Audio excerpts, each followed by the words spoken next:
Hello, ladies. It is Tiffany of Clarity, Confidence, Courage, Women's Empowerment, and I'm coming to you today to talk about a subject that I found fascinating when I first started hearing about it, and that's this idea of understanding why it's so important to have quality of life over quantity of life. Now, I know you're probably thinking, Tiffany, what do you mean quality or quantity? Don't you want both? Well, I'm going to deep dive into what exactly it is I mean when I say quantity versus quality, and why one, yes, is way more important than the other. Now, before I jump into this content, ladies, make sure that you share, subscribe, and like the channel, like this video, to make sure you boost me up in the algorithm so other women just like you can get more information about how to create a life that they absolutely love. All right, let's go.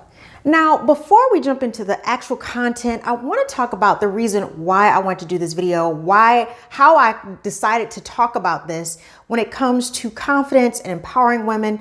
And I recently watched one of my favorite podcasts, Lewis Howes. If you haven't watched him, he's awesome. Guys, definitely follow him on YouTube and his podcast on iTunes. But he was interviewing a Harvard scientist by the name of David Sinclair. Now, this man has done so much when it comes to research and science and humans and just all types of stuff. But one thing that he talked about was this idea of quality of life over quantity, meaning the quality of your life while you're still alive versus how many years you live, your life expectancy. I'll definitely put that link below to that podcast here on YouTube because it was super long, y'all. It was like an hour and some change, but it was a lot of great information.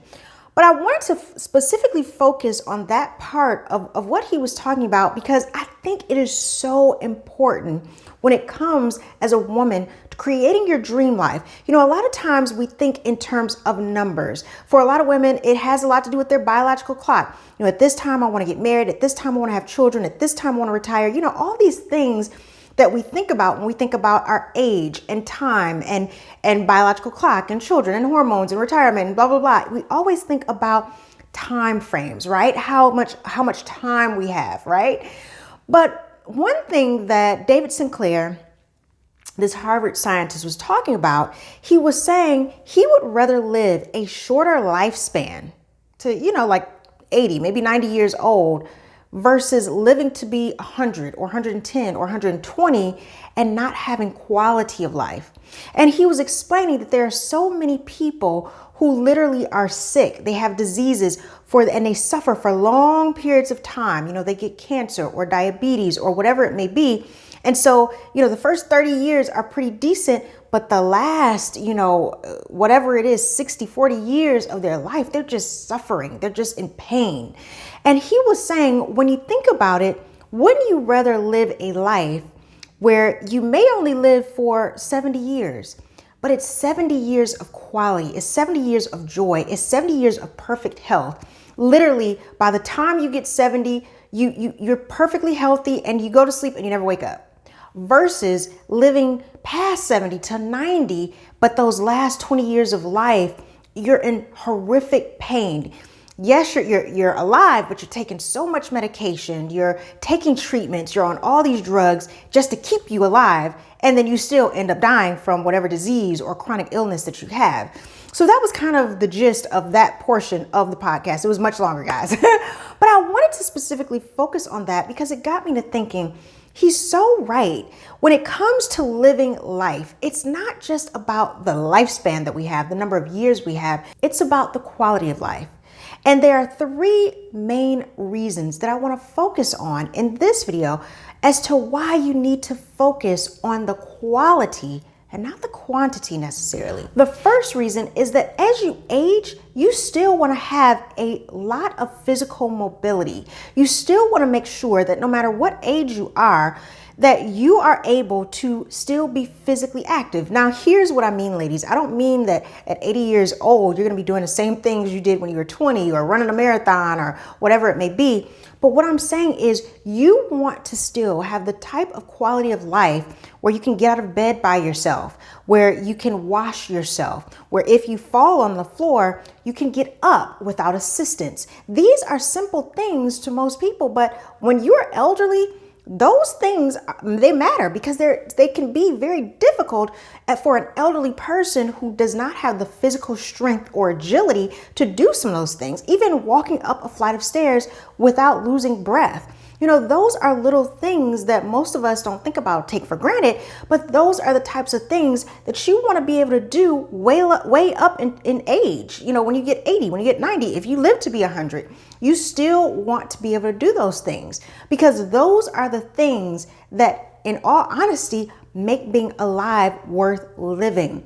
You're not having to constantly get assistance. You're not having to sit on the floor and wait for somebody to come pick you up for hours because you had to hit a medical alert because you can't get up by yourself. I mean, it sounds really simple to someone who is healthy or vibrant, but to a person who has a sickness or they're elderly, these are the things that they can't necessarily do.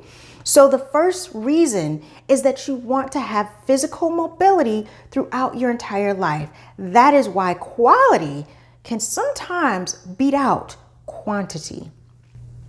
The second thing of why quality of life is more important sometimes than quantity is because mental capacity. Yes, your cognition, as we know, it decreases as you age. And this is natural. This isn't just as if you're a very healthy person or a sick person. This is the progression of age. Your body actually ages. You get older, your bones start to get older, your hair gets older, your eyes get older, your everything about your body slowly ages. Now, if you take care of your body, of your mindset, of all those things when you're younger, then as you age, it doesn't affect you quite as much as it does to someone who didn't take care of themselves, who didn't do the things that they needed to keep that cognition smart. So what are some of those things? Well, ladies, games, puzzles, exercise, taking your nutrition, what you put in your body, making sure you're getting enough healthy fat, because healthy fat feeds your brain. Those are things that you want to think about when you think about your cognition and having that cognitive and mental ability as you age and as you get older. So that as you get older, as you become 80, 90, whatever the age may be, you still have your cognition, because that makes life worth living.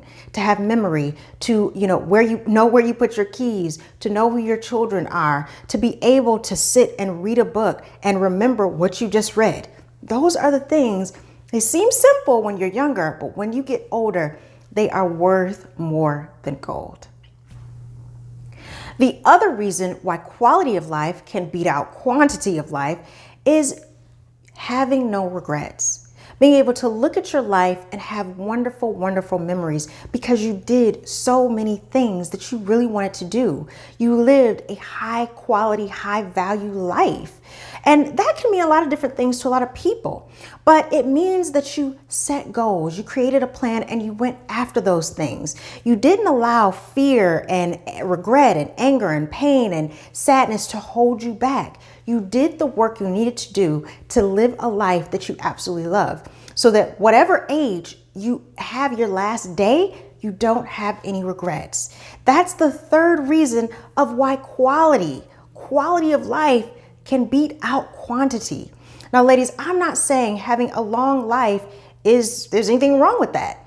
But if you're going to have a long life, then you want to have a long life of physical health. You want to have a long life where you still have your cognition. You want to have a long life where you can look back and have no regrets. So if you're going to have a long life, make it worthwhile. Make it a life that you absolutely love. So that at 80, 90, 100, 110, 120, you're not thinking to yourself, gosh, this whole life, even though I've lived long, it's been a drag.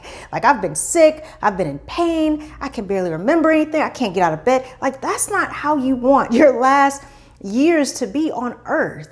You want your years to be amazing. You want your years to be magnificent. You want to be able to look back at your life and say, I did the things I wanted to do. I kept my body healthy. I kept my mind functioning.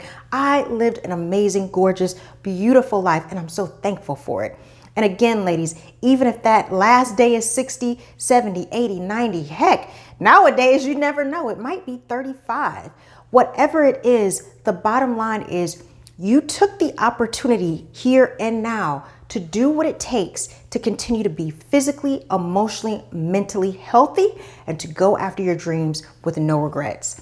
So let me know in the comments what you think about this video, and definitely check out that podcast. Again, I'll put the link below. It is a fairly long one, but it is so interesting, and there are so many nuggets of wisdom and knowledge that I think you can get out of it. Definitely share this video, like, and if you're new here, subscribe. I'll talk to you soon, ladies. Bye.